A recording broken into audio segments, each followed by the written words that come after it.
menyikapi kebencian terhadap Islam. Kita sering mendengar berita tentang berbagai bentuk ujaran dan tindakan kebencian. Ya. Ada ujaran, ada tindakan yang itu mencerminkan kebencian terhadap agama Islam dan kebencian kepada para pemeluknya. Ujaran kebencian itu seringkali dinyatakan dalam bentuk cemoohan atau penghinaan. Sedangkan tindakan kebencian itu seringkali diwujudkan dalam bentuk diskriminasi. Diskriminasi di dalam pergaulan. Mereka hanya mau bergaul dengan orang-orang non-muslim, tidak mau dengan anak-anak, terutama ya anak-anak yang muslim. Bisa juga tindakan kebencian itu dalam bentuk penerimaan pekerjaan. Kalau yang melamar ini beragama Islam dipersulit. Ada ya, terutama perusahaan-perusahaan yang besar sekali di Jakarta terutama, itu mereka banyak yang tidak suka menerima orang-orang Islam. Nah, sampai karyawannya itu sampai ribuan, tetapi yang Muslim atau yang bukan hanya Muslim, yang orang bukan suku mereka, itu paling hanya 2, 3, 4 yang kira-kira itu banyak berhubungan dengan orang umum. Misalnya humas itu suka ada di antara mereka itu orang yang beragama Islam atau yang sukunya berbeda dengan mereka, itu termasuk diskriminasi. Ya, terus juga tindakan kebencian itu kadang-kadang dalam bentuk kerjasama bisnis. Mungkin mereka tidak mau diajak kerjasama, tapi bisa juga mereka justru mengajak kerjasama, tapi nanti ujung-ujungnya akan ditipu. Ya, banyak ya, saya sering mendengar diajak kerjasama, terus saya bilang hati-hati loh. Benar, ketika bisnisnya maju, itu dicari cara-cara gara-gara supaya yang Muslim ini itu bisa mengundurkan diri. Ya, dibuat suasana yang tidak menyenangkan. Bisa juga kalau oleh penguasa itu dalam bentuk kebijakan imigrasi. Nah, ini biasanya itu negara lain. Ya. Kalau kita pergi ke Amerika itu kalau namanya itu indikasi Muslim yang kuat begitu, wah itu interogasinya panjang itu. Ya. Terus bisa juga tindakan kebencian itu terhadap orang-orang yang mengenakan pakaian khas Muslim. Ini terutama di negara-negara Barat yang tidak boleh mengenakan kerudung atau identitas Islam. Di Indonesia ada nggak? Ada. Dulu marak sekali. Dulu itu kebanyakan sekolahan, terutama sekolah negeri, itu melarang murid-muridnya memakai kerudung. Sampai suatu saat itu kepala sekolahnya, kebetulan kepala sekolah itu saya kenal gitu.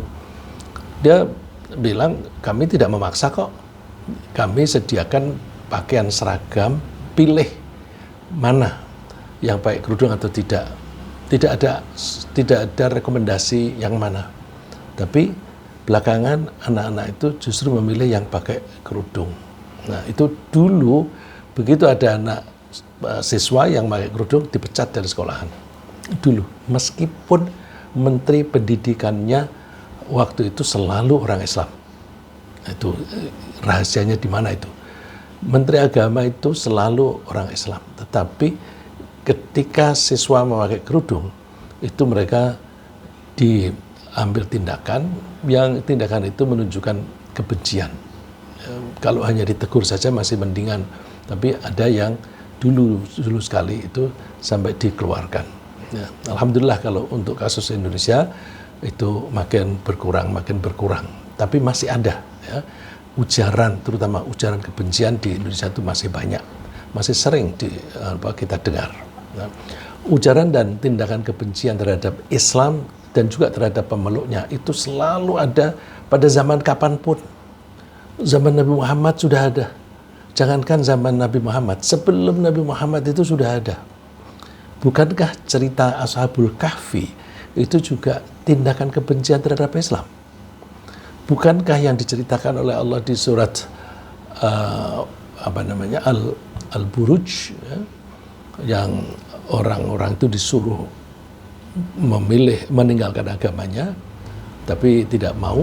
Kalau tidak mau, mereka dicemplungin ke jurang, ke parit, yang di situ ada api yang besar sekali, dibakar hidup-hidup. Firaun juga begitu. Jadi kalau Firaun lebih ke kesukuan, ya, kalau Firaun lebih ke kesukuan, kebetulan juga agamanya beda, tapi tekanannya dia di kesukuan. Jadi ujaran dan kebencian terhadap Islam dan orang-orang Islam itu sejak zaman dulu itu sudah ada, sekarang juga masih ada, di berbagai negara itu intensitasnya beda, dan sampai kapanpun akan tetap ada. Kok bisa begitu? Iya, karena ada berbagai macam latar belakang, ya.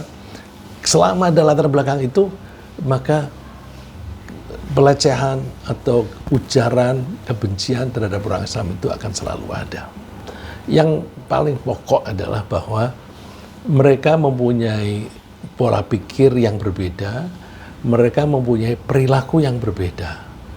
Nah, karena mereka mempunyai pola pikir yang berbeda, maka mereka tidak suka kepada orang lain yang pola pikirnya tidak sama, yang pola pikirnya berbeda. Ini kalau tidak ada kaitannya dengan agama atau kadang-kadang bersentuhan dengan agama, itu coba deh partai politik yang dua partai politik yang ideologinya itu sangat berbeda, itu tidak akan bisa dirukunkan dan sulit untuk diajak berkolaborasi di dalam kabinet, itu sulit, ya. Itu kalau berbeda pemikiran. Nah, orang yang membenci Islam dan membenci orang Islam itu karena mereka mempunyai pola pikir yang berbeda. Perilakunya pun berbeda. Yang secara umum, perilaku dan pola pikir yang berbeda itu karena mereka mempunyai pemikiran yang bertentangan dengan ajaran Islam. Misalnya, Islam itu melarang bermabuk-mabukan. Maka orang-orang yang suka mabuk pasti benci Islam, pasti benci kepada orang Islam. Islam melarang perjudian. Maka orang-orang yang suka perjudian atau bahkan bandar perjudian pasti membenci Islam, membenci orang-orang Islam. Orang yang suka korupsi juga membenci Islam, karena Islam itu melarang mencuri, memeras, atau minta atau mencuri dalam bentuk korupsi. Itu Islam melarang. Dan kalau orang Islam itu taat kepada agamanya, dia akan berjuang untuk menghalang-halangi korupsi. Maka orang-orang Islam yang semacam itu pasti dibenci.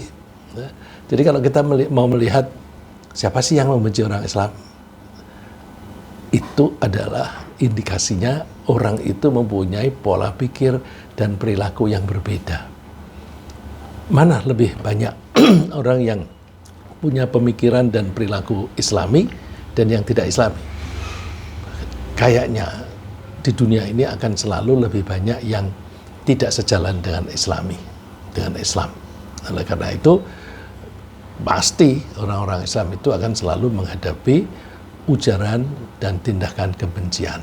Nah, misalnya orang-orang yang suka melakukan kejahatan, baik mereka itu beragama Islam atau beragama lain, udah agamanya apa saja deh, termasuk orang yang mengaku Islam.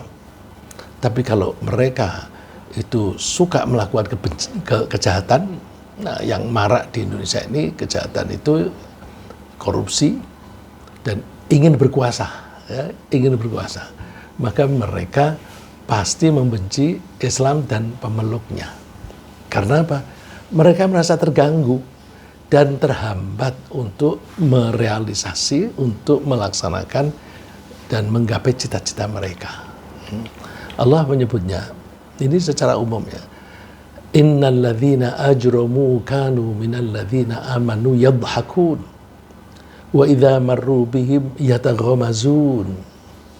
Sesungguhnya orang-orang yang suka melakukan dosa, ajramu itu suka melakukan dosa. melakukan dosa sekarang, nanti diulang lagi, itu ajromu. Kanu minal ladzina amanu yadhakun, mereka itu suka mentertawakan kepada orang-orang yang beriman. Mentertawakan di sini kan ada konotasi penghinaan. Itu ucapan.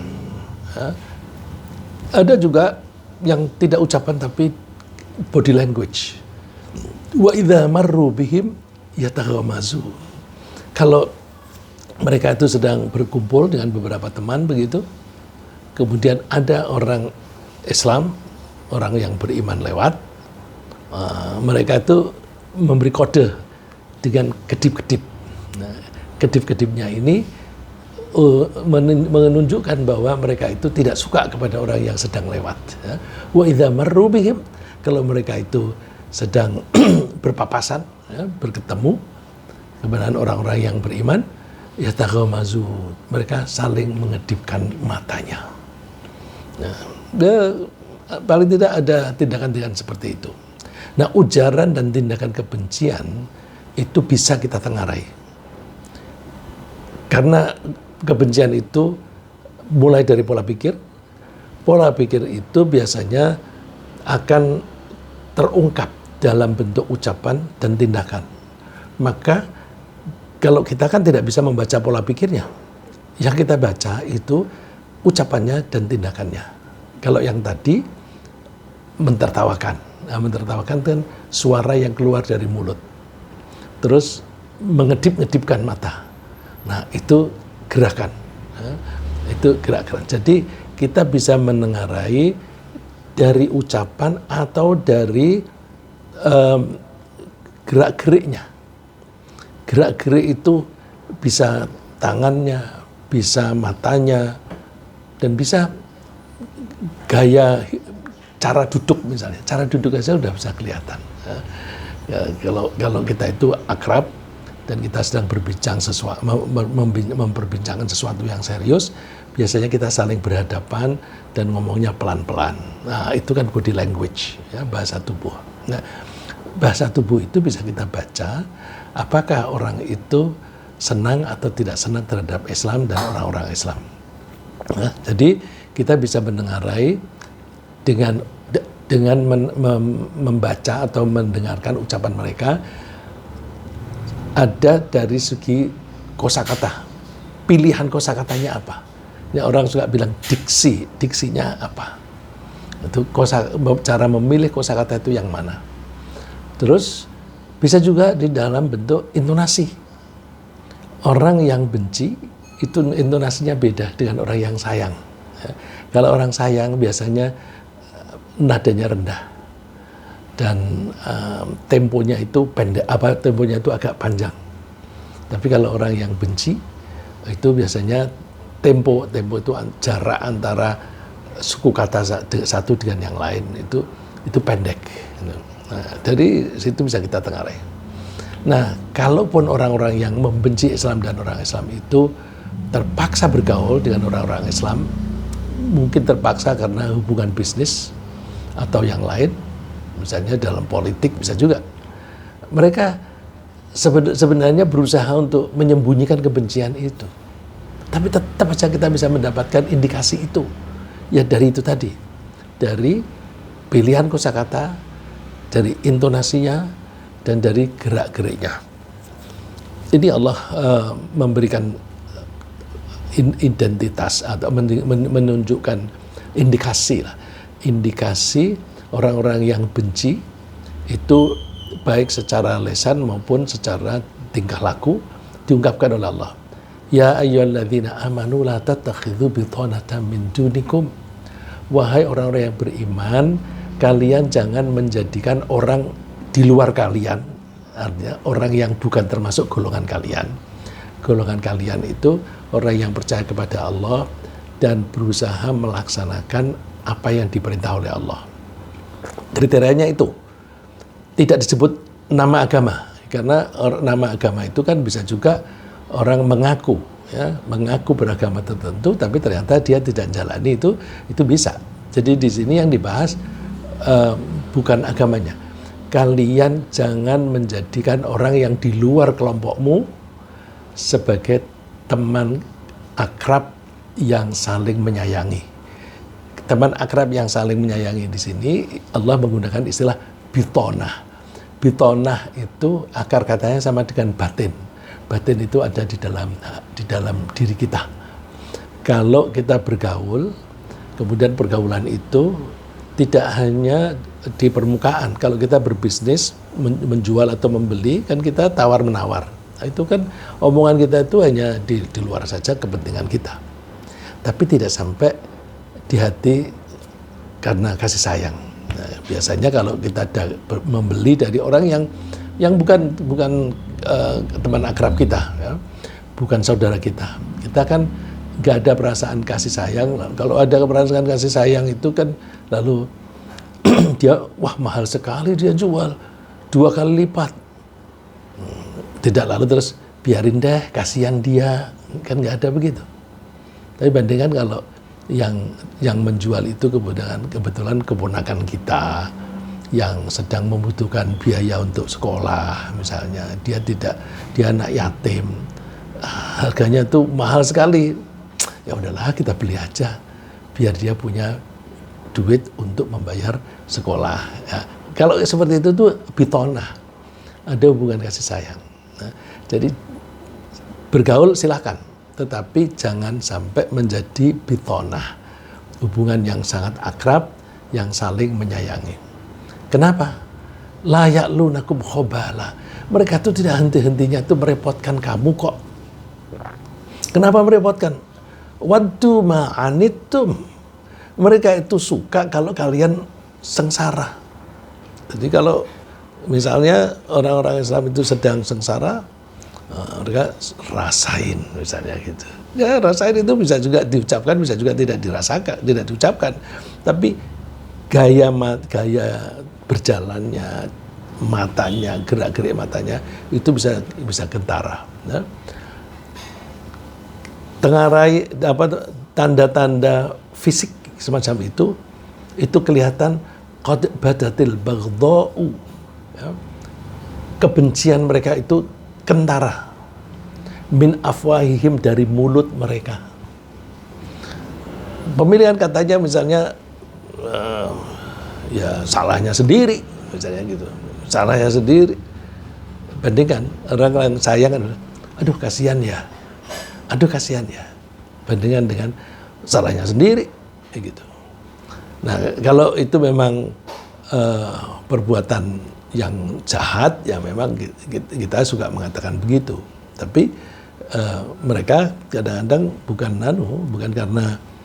karena kejahatannya, tetapi karena perbedaan agama atau perbedaan keyakinan itu. Ya, dari mulutnya kelihatan. Nah, tapi apa yang kalian tengarai di mulut itu sebenarnya itu hanya indikasi kecil saja. Wa ma tukhfi suduruhum akbar. Yang mereka simpan di dalam hati itu lebih besar. Jadi yang tampak itu sedikit, yang tidak tampak itu besar. Nah, kita terbayang dengan gunung es, ya, iceberg. Gunung es itu kan kelihatannya di permukaan sedikit, kecil. Tapi sebenarnya di bawahnya itu besar sekali. Nah itu orang yang benci kepada Islam, ujaran kebenciannya itu sedikit sekali. Tapi sebenarnya dalam hatinya itu besar sekali. Nah itu baru ketahuan kalau mereka berkumpul sesama dengan kelompok mereka. Baru mereka ngomong macam-macam. Ya. Qad bayyana lakumul ayat. Nah, kami Allah ya, telah memberikan penjelasan kepada kalian tentang ayat-ayat atau tanda-tanda atau pelajaran-pelajaran. In kuntum taqilun, agar kalian itu berpikir. Jadi kita dalam pergaulan pun harus selalu aktif berpikir. Orang ini orang yang sejalan dengan kita, yang bersahabat dengan kita dalam arti ramah terhadap agama kita, terhadap diri kita, apa enggak? Nah, itu kita harus selalu waspada.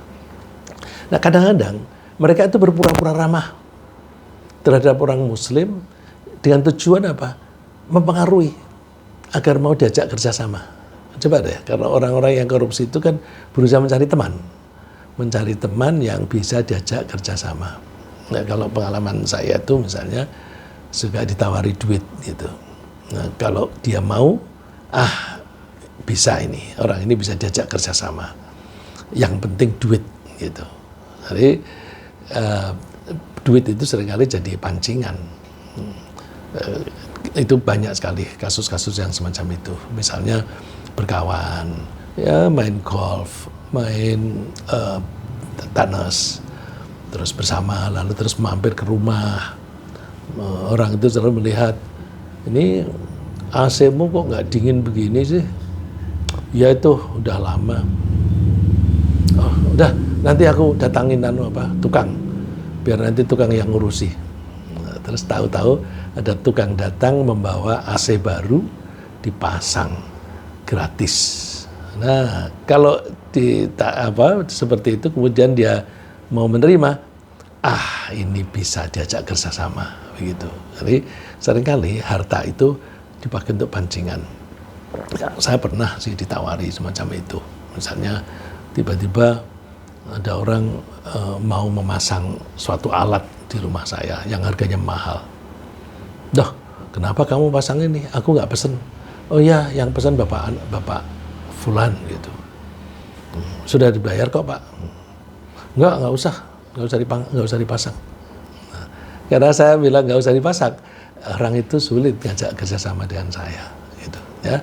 Jadi kadang-kadang mereka itu berpura-pura ramah dengan orang Muslim dengan tujuan mempengaruhi mereka agar mereka mau diajak kerjasama dalam kejahatan, bermacam-macam kejahatan, misalnya diajak korupsi atau diajak memperkuat barisan mereka dalam politik praktis supaya mau masuk ke dalam partai mereka. Ya, kita kan seringkali melihat orang yang kita suka menyebut kutu loncat. Lah, dulu dia ngomongan begitu kok sekarang dia pindah ke partai yang lain, omongannya kok berbalik.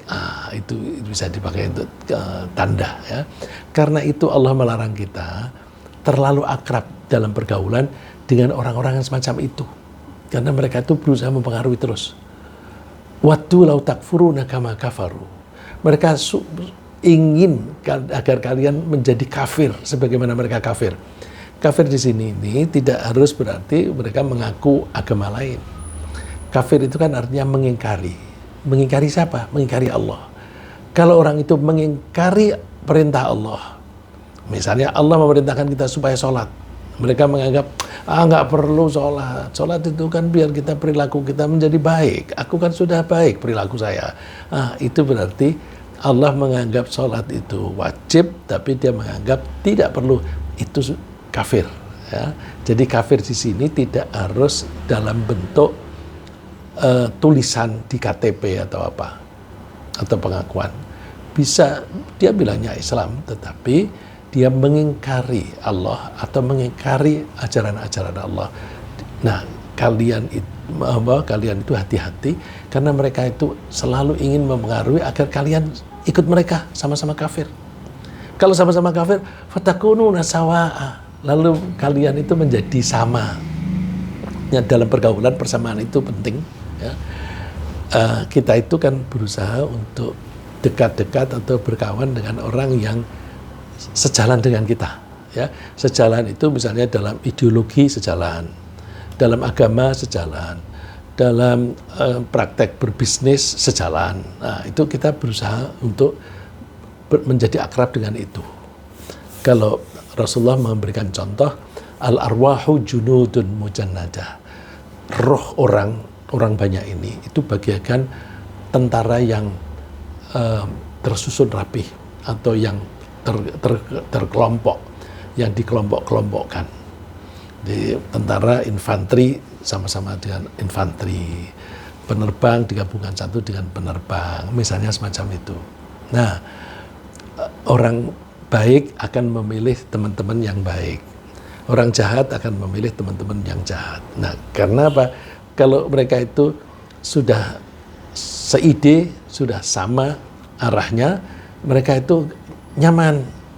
Karena mereka tidak akan disalahkan ketika melakukan sesuatu yang salah.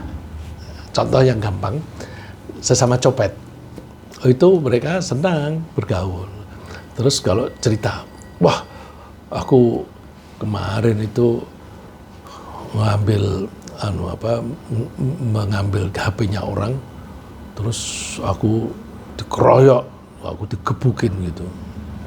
Terus dia tanya, kok bisa begitu?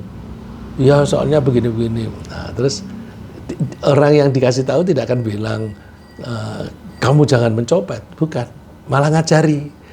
Oh, lain kali kalau kamu ketemu keadaan seperti itu, caranya begini.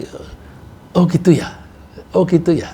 Makanya biasanya si orang yang semacam itu ya apa itu, penjahat atau pencuri atau sebagainya, kalau mereka ketangkap kemudian masuk ke penjara, mereka keluar dari penjara makin pinter itu melakukan kejahatannya. Karena apa? Di dalam penjara itu ketemu penjahat-penjahat yang senior yang akan memberitahukan bagaimana cara yang lebih baik. Ya. Jadi fatakununa sawaan. Mereka itu berusaha supaya kita orang yang beriman itu sama dengan mereka. Fala tattakhidhu minhum awliya, maka jangan kalian menjadikan mereka sebagai teman akrab. Aulia itu artinya teman akrab yang saling menyayangi. Tapi ada dulu itu banyak orang yang menyalahfahami aulia itu sebagai pemimpin. Enggak, aulia itu bukan pemimpin, tapi teman akrab yang saling menyayangi. Nah, itu di surat Al-Maidah ayat 21, iya itu artinya teman akrab. Kalau begitu, palsu dan bukan begitu. Kalau kita berteman akrab saja tidak boleh, apalagi mengangkat dia sebagai pemimpin, justru lebih keras. Justru larangan itu lebih keras. Fala tattakhidhu minhum awliya. Jangan kamu jadian mereka itu orang yang kamu kasih, yang ada hubungan kasih sayang dengan kamu. Nah, hatta yuhajiru fi sabilillah, mereka boleh, ya, kalian boleh berkawan dengan mereka kalau mereka sudah hijrah di jalan Allah. Ya, kalau mereka jahat, kemudian mereka tuh berhenti, taubat, kemudian mereka memperbaiki perilaku, itu berarti mereka sudah hijrah. Sudah hijrah mengikuti jalan Allah. Jadi yuhajiru fi sabilillah itu tidak harus berlaku hanya untuk para sahabat yang pindah dari Makkah ke Madinah. Itu bisa juga meninggalkan kebiasaan buruk kemudian menuju kepada kebiasaan yang baik, itu hijrah. Nah, kalau mereka sudah hijrah, silahkan kalian berkawan akrab dengan mereka. Tapi tetap hati-hati, karena apakah hijrahnya itu serius atau hanya pura-pura. Ya? Ada yang pura-pura. Ya. Lalu bagaimana kita harus bersikap ketika menghadapi orang-orang yang melakukan ujaran dan tindakan kebencian terhadap Islam atau pemeluknya? Allah menganjurkan kita agar kita tetap tenang, tetap sabar, nggak usah lalu gusar. Jadi, wah orang itu begitu, wah, terus kepengen nempeleng, nggak usah. Tenang saja, tetap sabar menghadapi tindakan mereka tanpa melakukan tindakan yang bersifat agresif. Bersifat agresif itu bisa dalam bentuk pukulan, bisa dalam bentuk ucapan. Jadi nggak usah ngomong kata-kata yang agresif. Bagaimana caranya? Kalau kita itu ada kebencian, maka kita akan keluar kata-kata yang agresif. Jadi jangan dibiarkan di hati kita ada kebencian. Loh, itu dia kuat memusuhi Islam. Jangan benci, tapi kasihani. Kasihan itu. Dia kalau mati kan dia masuk neraka. Jadi kita menghadapinya itu bukan dengan kebencian, tetapi dengan kasih sayang. Kalau dengan kasih sayang, maka ketika kita merespon mereka, itu kita merespon dengan kasih sayang, dengan bahasa yang lembut, dengan bahasa yang baik, tidak dengan kata-kata yang tajam. Nah, sambil kita cara ngomongnya begitu, kita sendiri menjaga perilaku kita. Perilaku kita tetap bertakwa kepada Allah, tetap tunduk patuh kepada Allah. Dan masalah semacam itu akan selalu ada, dan itu dipakai oleh Allah sebagai ujian bagi kita. La tublawunna fi amwalikum wa anfusikum wa la tasma'unna minal ladzina utul kitaba min qablikum wa minal ladzina asyraku adzan katsira. Nah, yang bagian depan itu sudah biasa kita dengar, ya. Kalian akan diuji oleh Allah dalam bentuk hartamu maupun dalam bentuk jiwamu. Nah, harta bisa hilang, bisa bisnis rugi dan sebagainya. Jiwa juga begitu, bisa sakit, bisa juga orang yang kita kasihi, kita sayangi meninggal dunia, itu biasa. Nah, poin yang berkaitan dengan ini adalah wala tasma'unna minal ladzina utul kitaba min qablikum wa minal ladzina asyraku adzan katsira. Dan kalian sungguh akan mendengar dari orang-orang ahlul kitab, orang-orang yang menerima kitab sebelum kamu, ya. Orang-orang yang menerima kitab sebelum kamu, kitab sebelum Islam, sebelum Quran itu kan Taurat dan Injil. Nah, orang-orang yang dulu dikasih kitab oleh Allah, tetapi kemudian mereka tidak mengikuti ajaran kitab itu. Tapi mereka bilangnya mengikuti. Wa minal ladzina asyraku, dan juga dari orang-orang yang musyrik.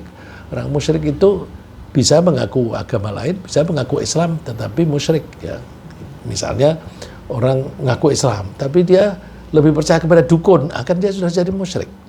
Nah, kalian akan mendengar dari mereka kata-kata dan perbuatan yang menyakiti hati, yang menyakiti kamu banyak lagi. Jadi adzan katsira, banyak tindakan-tindakan dan ucapan mereka yang menyakiti kamu. Tapi pesan Allah, wa in tasbiru wa tattaqu fa inna dzalika min azmil umur. Kalau kalian tetap sabar, tetap tangguh, tetap tenang, dan kalian bertakwa, itu yang paling baik. Jadi kalau ada macam-macam begitu, udah biarin aja. Ya kalau kita bisa menghalau, kita halau. Misalnya kebetulan di sini tidak ada. Kalau yang sering terjadi itu di Eropa, di Swedia itu berusaha membakar Quran, kita membakar mushaf. Itu biasanya tujuan mereka politik. Ya. Mereka ingin dipilih menjadi anggota DPR mereka, anggota parlemen, supaya dipilih oleh orang-orang yang anti-Islam. Nah, mereka ingin menargetkan segmen itu dari masyarakat, lalu mereka menunjukkan bahwa dia, orang yang politisi itu, menunjukkan bahwa dia anti-Islam. Pilihlah aku. Nah, itu tujuan politik. Nah, selama kita tetap santun dan berpegang teguh pada keimanan, martabat kita tidak akan jatuh hanya karena omongan para pembenci. Di Indonesia ini kan ada orang-orang yang mengakunya agama Islam, kadang-kadang malah mengutip Al-Quran. Dia seorang dokter kalau nggak salah, dia dosen juga, mengakunya Islam, tapi kalau mengutip Al-Quran, penafsirannya dipelintir. Ya, itu kan termasuk menyakiti hati. Ya, ada juga yang mengaku anggota organisasi Islam, tapi omongannya anti-Islam. Kok bisa ya? Kok bisa? Dia bisa dapat kartu anggota itu. Nah, tapi memusuhi Islam. Itu orang-orang yang pura-pura Islam, tapi sebenarnya membenci Islam. Nah, kita nggak usah gentar. Kita akan tetap terhormat baik di dunia maupun di akhirat. Karena apa? Harga diri itu kan yang mempunyai Allah. Kalau kita masih tetap berpegang teguh pada ajaran Allah, kita akan tetap diberi oleh Allah harga diri. Kita akan tetap terhormat. Nah, memang kelakuan mereka itu memang begitu. Allah menyebutnya zuyyina lil ladzina kafarul hayatud dunya waskharuna minal ladzina amanu. Dihiaskan. Artinya itu memang selalu begitu. Orang-orang kafir itu selalu lebih mencintai kehidupan dunia dibanding dengan orang Islam. Dan mereka itu suka mengolok-olok orang yang beriman. Jadi itu memang karakter mereka. Ya sudah, biarin aja. Terus kalian nggak usah gentar. Kalian diolok-olok, jangan merasa hina. Walladzina taqaw fawqahum yaumal qiyamah. Terutama besok di akhirat. Orang-orang yang bertakwa itu derajatnya akan lebih tinggi daripada mereka yang mengolok-olok. Gimana? Tidak. Orang yang bertakwa akan di surga. Sedangkan orang yang mengolok-olok di neraka. Ya jelas dong. itu orang-orang yang bertakwa tetap lebih terhormat karena di surga. Wallahu yarzuqu man yasha'u bighairi hisab, dan Allah memberi rizki kepada orang-orang yang dikehendaki tanpa disangka-sangka. Tanpa disangka-sangka datangnya dan juga tanpa disangka-sangka jumlahnya. Kita mesti menahan diri untuk tidak melakukan kekerasan sepanjang mereka yang membenci Islam itu tidak memulai dengan kekerasan. Jadi kalau mereka hanya ngomong, nggak usah dilayani. Kalau mereka melakukan kekerasan, nah kekerasan itu bisa pribadi, bisa juga kelompok. Kalau kelompok itu jadi perang gitu kan. Nah kalau mereka itu menghalang-halangi dengan cara memerangi, baru kita membela diri. Rasulullah kan perang itu kan karena membela diri, diserbu oleh mereka, ya karena diserbu ya mesti kita harus membela diri begitu. Nah, sebenarnya ujian kebencian itu menunjukkan bahwa mereka itu takut. Jadi, kenapa sih mereka mengolok-olok Islam? Karena mereka takut. Ya, kalau Allah menyebutkan ar-ru'bah, Allah itu menaruh rasa takut di hati mereka. Takut apa? Macam-macam. Kalau secara politik mereka takut politik ini nanti didominasi oleh orang-orang Islam. Mereka takut kalau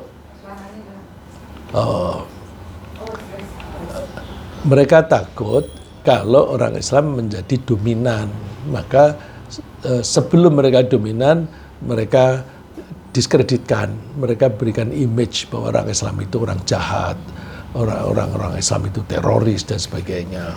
Jadi kebencian mereka itu menunjukkan mereka itu takut. Nah kalau mereka takut, ya berarti kita akan menjadi lebih baik. Ya, jadi sebenarnya ujar kebencian menunjukkan bahwa mereka takut bahwa di masa akan datang kehidupan mereka akan didominasi oleh orang-orang Islam.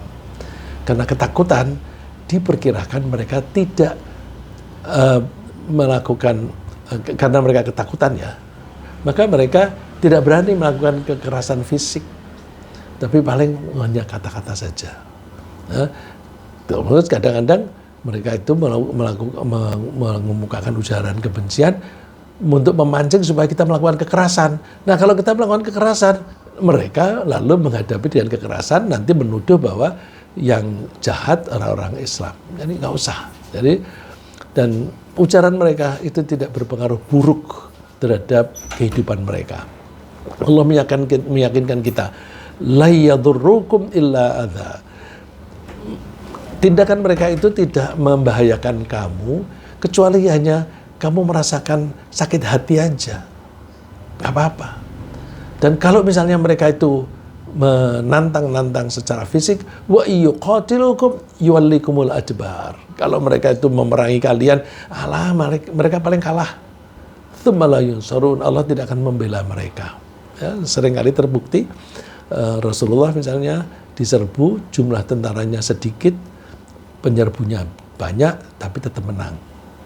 Zaman Nabi Daud, tentaranya Nabi Daud itu kan sedikit sekali melawan Jalut, Goliat, menang. Ya. Jadi meskipun sedikit, kalau Allah menolong itu menang. Jadi ada orang yang mengolok-olok kita atau mengajak bertikai, kita tetap tidak perlu marah, nggak usah marah. Supaya tidak marah gimana? Jangan ada kebencian di hati kita. Kita tidak benci pada orangnya. Kalau kita tidak suka pada mohon maaf, kita tidak suka pada ujaran mereka, tidak suka pada perilaku mereka. Maka kalau mereka tidak mengeluarkan ujaran yang jelek, ya nggak apa-apa. Dan mereka berperilaku, dan kita sepanjang mereka itu sopan, ya udah nggak apa-apa. Dan biasanya kalau kita sopan, orang lain itu segan sama kita, pasti akan mengikuti sopan. Nah, kalau Rasulullah mengatakan al-mu'minu ya'lafu wa yu'laf. Orang yang beriman itu pasti ramah terhadap orang lain dan pasti diramahi oleh orang lain. Ramah dulu ya. Al-mu'minu ya'lafu. Orang mukmin itu ramah kepada orang lain, wa yu'lafu, dan diramahi. Jadi kalau kita ingin diramai oleh orang lain, kita mulai dulu, kita ramah pada mereka. Maka insya Allah mereka itu akan merespon dengan ramah. Ya. Jadi kita selalu merespon mereka dengan cara-cara yang baik, yang ramah, yang tidak menimbulkan pertikaian. Allah memuji hamba-hambanya yang bisa seperti itu. Wa ibadur rahman, namanya hamba-hambanya Allah yang maha pengasih. Ya, di sini Allah menyebut dirinya sendiri sebagai pengasih. Berarti diharapkan hambanya itu yang penyayang. Ya. Wa ibadur rahman, dan hamba-hamba Allah yang maha pengasih. Alladzina yamshuna 'alal ardi hauna, yaitu orang-orang yang berjalan di muka bumi ini dengan rendah hati. Jadi nggak usah pakai gaya yang sombong begitu. Wa idza khatabahumul jahiluna qalu salama. Kalau mereka diajak bicara oleh orang-orang yang bodoh. Bodoh di sini artinya tidak bisa memilih kosakata yang baik, tidak bisa memilih perilaku-perilaku yang baik. Jadi perilakunya buruk, mungkin maki-maki dan sebagainya. Nah, kalau diomongin oleh orang semacam itu gimana? Qalu salama. Mereka merespon dengan kata-kata yang mengandung keselamatan. Jadi tidak dengan menantang atau memarahi, enggak. Terus jawabannya baik saja. Kalau baik saja kan mereka kecelek gitu. Aku mau mancing tapi ternyata tidak terpancing dia. Nah, untuk menghadapi orang-orang yang sinis terhadap Islam, kita lebih baik menunjukkan sikap dan perilaku yang baik. Ini artinya akhlak. Kita lebih baik berakhlak yang baik di hadapan mereka. Karena apa? Perilaku yang baik itu merupakan sarana yang bagus untuk berdakwah, untuk mengajak orang lain. Ayo kita berbuat ramah saja, kita bersahabat saja.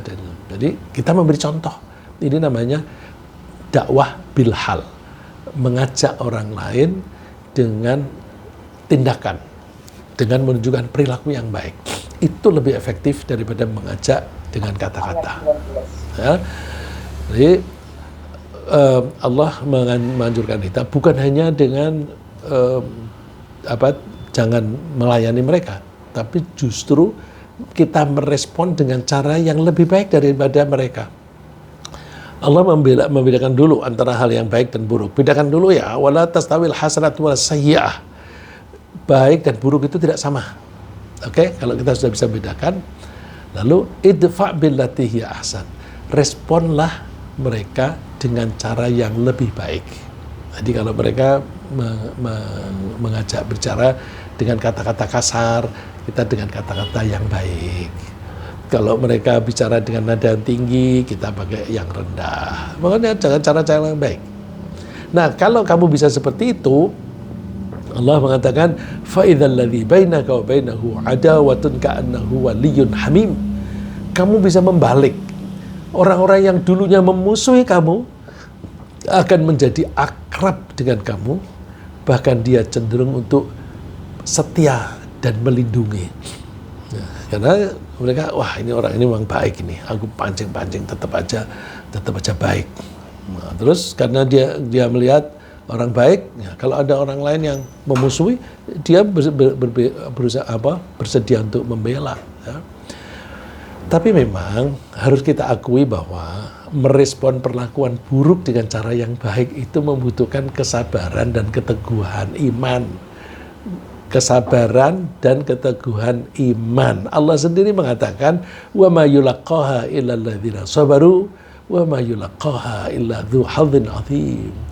Tidak akan bisa sabar, tidak akan bisa merespon orang lain dengan baik.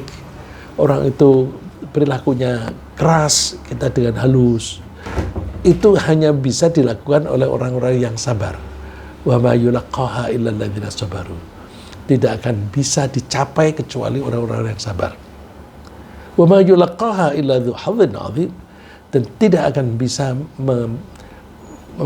merespon dengan cara yang baik seperti itu kecuali orang yang beruntung. Jadi ini kalau kalian bersabar, kita merespon mereka dengan baik, maka kamu akan beruntung. Beruntungnya ini di dunia dan di akhirat. Di dunia kamu tidak punya musuh. Kamu dipancing-pancing akan bermusuhan, tapi Ternyata karena kamu berbuat baik sehingga tidak punya musuh. Tidak punya musuh itu kan kenikmatan. Gitu. Terus di akhirat dapat surga. Wah, kenikmatan lagi. Jadi orang yang bisa tangguh semacam itu disebut dzu hadzin azim, mempunyai keuntungan yang besar. Agar kita bisa tetap tenang dan sabar menghadapi tekanan berupa ujaran dan tindakan kebencian, kita perlu membangun rasa lapang dada. Lapang dada pada diri kita. Lapang dada itu apa sih? Kalau kita mempelajari Al-Quran, lapang dada, Quran dan hadis ya kita gabungkan, seperti Allah mengatakan, alam nashrah laka sadrak, bukankah aku sudah melapangkan dadamu? Terus ada juga, may yuridillahu ayyahdihi yashrah sadrahu lil Islam. Kalau Allah ingin memberi hidayah kepada seseorang, orang itu dibuat lapang dada dulu. Gitu. Nah, lapang dada itu apa sih? Ada hadis yang menunjukkan itu, bahwa lapang dada itu kalau hati kita terbebas dari penyakit hati. Penyakit hati itu apa? Ya dengki, benci, rasa permusuhan, kikir. Kikir itu termasuk menyebabkan dada kita sesak. Karena kalau misalnya ada saudara kita yang kesulitan kemudian minta bantuan gitu, orang yang kikir itu ya nanti dibayar apa enggak? Wah, enggak. Jadi di hatinya itu sudah sesak dulu gitu. Tapi kalau orang yang lapang dada, ya nyatanya aku punya kelebihan kok. Ya udah deh, aku bantu. Kita bisa membantu dengan memberi bantuan, diberi hibah. Ya udah diberi saja. Bisa juga dalam bentuk pinjaman. Karena orang kalau sudah kepepet itu, ya yang dicari ya pinjaman atau minta. Kalau saudara dekat itu ya minta gitu. Ya, jadi Allah menganjurkan kita itu lapang dada supaya bisa lapang dada. Caranya gimana? Memaafkan. Khudil afwa wa'mur bil 'urf. Ambillah sikap pemaaf. Ambillah sikap pemaaf. Dan anjurkanlah orang lain untuk berbuat yang baik. Jadi kita membina dulu menjadi orang yang baik, yang suka memaafkan. Terus kita mengajak orang lain untuk berbuat baik juga. Wa'arid 'anil jahilin. Nah, kamu berpaling dari orang-orang yang bodoh, orang-orang yang jahat, itu nggak usah bergaul sama mereka. Ya, kalau kebetulan ada keperluan, ya sudah sebatas keperluan itu saja, tapi dengan cara yang baik. Nah, kita nggak usah melakukan kekerasan. Kekerasan hanya boleh dilakukan untuk membela diri. Kalaupun misalnya kita diperlakukan dengan keras, kemudian kita membela diri, kok kebetulan kita kalahkan mati. Mati nggak apa-apa di dunia, tapi mati itu kan pintu gerbang untuk menuju ke akhirat, untuk menuju ke surga. Orang belum akan masuk surga kalau belum mati. Jadi bila mati itu caranya kan memang bermacam-macam. Bisa termasuk antara lain kita membela diri, kemudian kita kalah, kemudian kita mati. Allah menyebutnya, "Falladzina hajaru wa ukhriju min diyarihim wa udzu fi sabili wa qatalu wa qutilu la ukaffiranna anhum sayyi'atihim." Orang yang berhijrah, ini contohnya orang yang dari Mekah disiksa oleh orang-orang Mekah, orang-orang kafir, kemudian mereka diusir, wa ukhriju min diyarihim, mereka keluar dari rumahnya, hartanya ditinggal semuanya. Terus wa'udhu fi sabili, dan mereka bahkan disakiti karena mengikuti agama Allah. Terus kemudian mereka masih diserbu. Mereka sudah pindah ke Madinah, masih diserbu lagi seperti perang Badar, perang Uhud dan sebagainya. Wa qatalu, sehingga mereka itu terpaksa perang. Dalam perang itu wa qutilu, kalau mereka sampai dibunuh, nggak usah khawatir. La ukaffiranna anhum sayyi'atihim. Aku Allah ya, akan memaafkan semua kesalahan dia. Wala udkhilannahum jannatin tajri min tahtihal anhar, dan aku akan memasukkan mereka ke surga di mana di bawahnya itu mengalir sungai-sungai. Itu semuanya thawaban min indillah, sebagai pahala dari Allah atas kesabaran dan ketakwaan mereka. Wallahu indahu husnul thawab. Allah itu mempunyai balasan atau pahala yang bagus sekali. Ya, wujudnya di surga itu. Oleh karena itu, memang kadang-kadang mereka itu melecehkan Islam dengan tujuan agar banyak yang meninggalkan Islam. Nah, kalau mereka mengharapkan kita bergabung dengan mereka, kan berarti mereka mengharapkan kita meninggalkan Islam. Dan orang-orang yang misalnya berminat mau bergabung dengan Islam tidak jadi. Tapi kita tidak perlu khawatir kalau mereka itu ingin menggerogoti Islam. Karena apa? Allah itu yang memiliki Islam. Jadi Islam ini agamanya Allah. Kalau Islam ini milik Allah, maka Allah tidak akan mengizinkan Islam itu pudar atau mati. Ya. Seringkali terbukti bahwa ketika orang-orang Islam itu ditekan, mereka terdorong untuk memperkuat persaudaraan dan membentuk perkumpulan serta menerapkan strategi yang baik untuk menghadapi ancaman dari luar. Ini contohnya setelah pemerintahan Bush Junior, itu mereka itu merekayasa supaya ada pesawat terbang yang menabrak ke menara WTC di New York, terus menuduh yang melakukan itu orang Islam. Padahal orang Islam yang dituduh itu tidak punya kemampuan itu, tapi mereka ngomongnya kenceng, persnya mereka kuasai. Akhirnya orang menganggap orang Islam itu jahat. Nah, lalu orang Islam sejak saat itu diperlakukan dengan secara diskriminatif. Jadi, ujaran dan tindakan kebencian itu makin marak. Nah, kemarahan itu membuat apa? Membuat mereka, wah ini kalau kita tidak bersatu, kita hancur.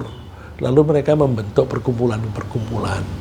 Misalnya perkumpulan untuk saling mendukung, untuk ada perkumpulan untuk membela secara hukum, ada perkumpulan semacam itu, sehingga mereka secara organisasi menjadi makin kuat. Dulunya mereka tidak suka berorganisasi karena takut, ya, karena takut lalu mereka ya udah diam aja. Nah, dengan peristiwa itu mereka lalu